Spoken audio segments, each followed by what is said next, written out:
पावसाचा खरीपाच्या पेरणीवर मोठा परिणाम होतोय। दरम्यान मान्सूनपूर्व पावसामुळे अनेक ठिकाणी शेतीचं नुकसान झालं। अहिल्यानगर जिल्ह्यात गेल्या वर्षी 7,42,000 हेक्टरवर खरीपाचा पेरा झाला होता। यंदा त्यात 10% वाढ होण्याचा अंदाज जिल्हा अधीक्षक कृषी अधिकारी सुधाकर बोरळे यांनी व्यक्त केला। जूनच्या पहिल्या आठवड्यातच आपण पेरणीला सुरुवात करण्याबाबत आणि पुरेसा ओलावा असल्यासच पेरणीबाबतची कारवाई करण्याबाबतची प्रचार प्रसिद्धी आपण क्षेत्रीय पातळीवरून करत आहोत।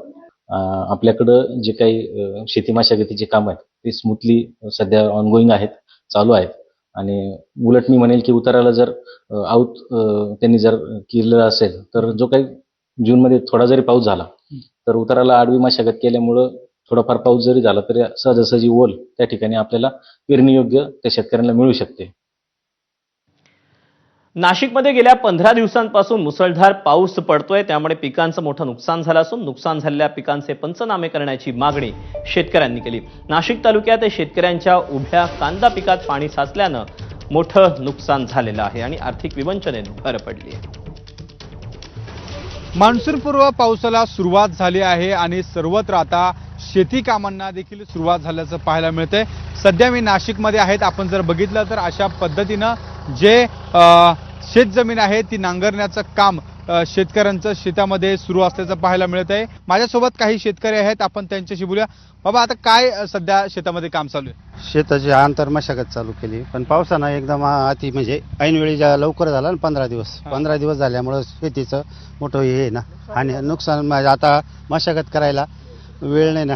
त्या शेतामध्ये आपण बघतो इथं हे मशागत सुरू आहे ट्रॅक्टरनी। काय नेमकं शेतामध्ये आता लावलं जाणार आहे आणि शेताची नेमकी काय सध्याची मशागत सुरू आहे? नाही आता आंतर मशागत झाल्यानंतर मग टमाट्याचं पीक घेतो, पण मग हे पावसानं अति नुकसानीचंच काम आहे ना।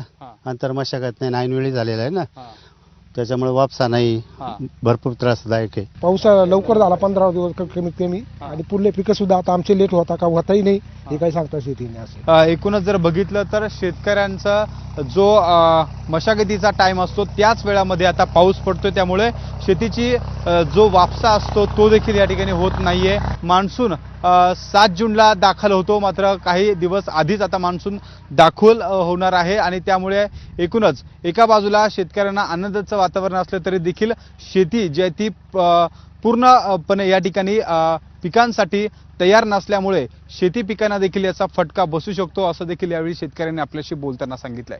कॅमेरामन मयूर बारगेसह शुभम बोडके, एबीपी माझा, नाशिक। आता बातमी आहे ठाणे